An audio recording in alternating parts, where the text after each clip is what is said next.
I just showed you how to use Minikube or the Docker client to get a Kubernetes cluster. Now let's talk a little bit about other tools to run a production cluster. There are multiple tools to install a Kubernetes cluster. I showed you how to use Minikube and the Docker client. Those are for local installs.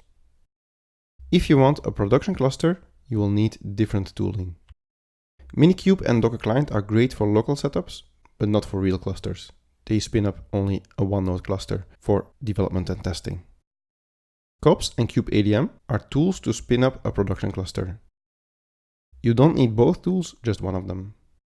On AWS, the best tool is Kops.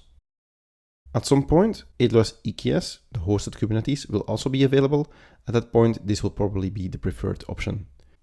With a hosted solution, you don't need to maintain the masters. With Kops, you own all the infrastructure, so you also need to maintain the masters.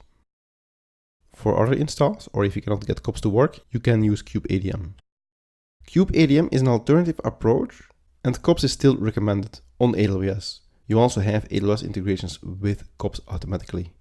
Kubeadm is a more generic tool, so it's an alternative approach if you're not on AWS, or if you cannot get it working, but I still recommend you to use Kops if you are on AWS, because you will get the integrations with IAM and the load balancer and so on.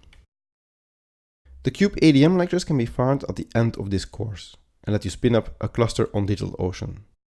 Because the focus on this course is really on Minikube and Kops, I just put the lectures at the end because they provide you an alternative way of setting up a cluster. If you have AWS, you should always try AWS first. If you're going to do bare metal or another cloud provider, then Kubeadm can be a good alternative.